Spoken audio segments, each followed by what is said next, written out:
بسم الله الرحمن الرحيم. بسم الله نبدأ وبحمد ننتهي. حلقة جديدة يا حبايبي من أكلات واحد نوح. هعمل لكم النهاردة، أنا جايبة لكم كل حاجة جاهزة عشان الفيديو قصير، هنعمله على طول. طبعا انتوا عارفين محشي ورق العنب، فحشيناه زي ما بنحشي كل مرة، بس هو الجديد هنعمل المحشي ورق عنب بالنخاع والثوم، طشة التومة بالنخاع. فهنسقي دلوقتي عبال ما يستوي. أنا هجهز النخاع والثوم. مج الواحد شرب هو اللي أنا بسوي بيه كل مرة، ماشي، عشان نكمل المج بس ومش شويه دول. ماشي حبايبي، كتير قوي بيسالوني ازاي بتسوي بمج واحد شوربه. انا دلوقتي حطيت على العين الكبيره هيغلي، الشوربه هتطلع فوق، هنيجي هنحطه على العين الصغيره وهنوطي عليه، هيستوي على البخار كله.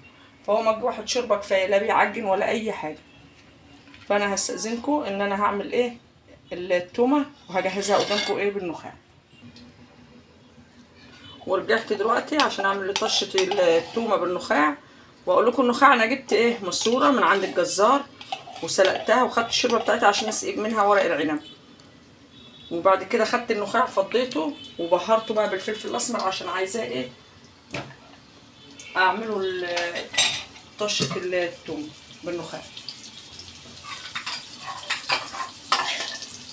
النخاع انا هرسته بالفلفل الاسمر فبقى شكله كده. طبعا انا مش هقول لكم الريحه عامله ازاي،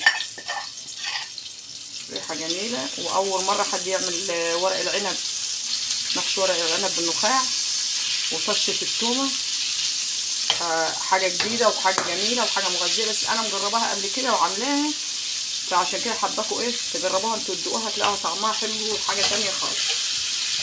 ودايما اكلات واحد نوح بتدور لكم على الجديد والمفيد عشان خاطر بتحبكم وتحب اجيب لكم كل حاجه جديده. ادعوا لنا كده بالتوفيق، وما تنسوناش باللايك والشير والاشتراك في القناه، اهم حاجه. وانتوا اكيد متابعين ان احنا جايبين نسبه مشاهده حلوه.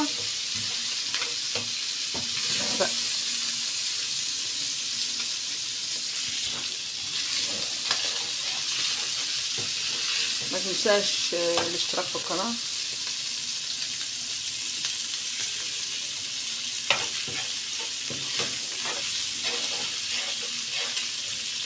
طريقه بسيطه وسهله وحلوه. انا متعمده ان انا اوطي على المحشي عشان خاطر عايزه يبقى فيه برضو، هو استوى بس انا عايزه يبقى فيه البخار كده عشان عايزاه كله يتشرب من بعض.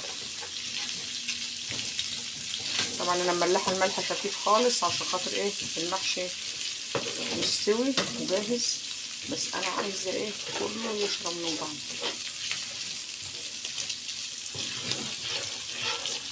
اول مره هتجربيها والله هتحبيها ومش هتنسيها ابدا، لان انا فعلا عملتها وجربتها فطعمها يختلف خالص عن محشي ورق العنب، اللي بيخليه في حته تانيه خالص.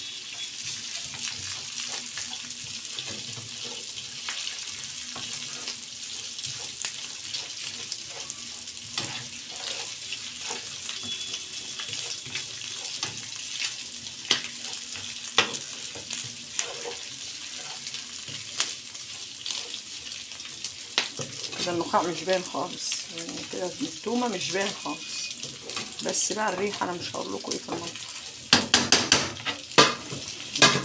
خلاص كده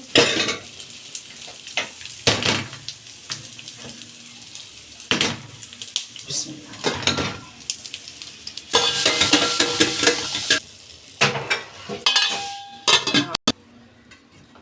انا كده هرنكه شويه كده عشان عايزاه كله يتقلب مع بعضه قبل ما اغرف. بسم الله. شايفين الجمال والشكل؟ بسم الله الرحمن الرحيم. طبعا ندلع بقى كده شويه، يعني ديكوريشن كده، ماشي، عشان تبقى بس الحكايه حلوه شويه. ماشي، ايه رايكم؟ ده المحشي ورق العنب بالنخاع وطشه الثوم، الريحه خطيره. وقناه اكلات واحد نوح بتشكركم وبتتمنى كده تدعمونا، تفضلوا تدعمونا والاشتراك في القناه. واكلتنا كده تمت الحمد لله، وزي ما بدأنا بسم الله ننتهي الحمد لله والحمد لله. والسلام عليكم ورحمه الله وبركاته.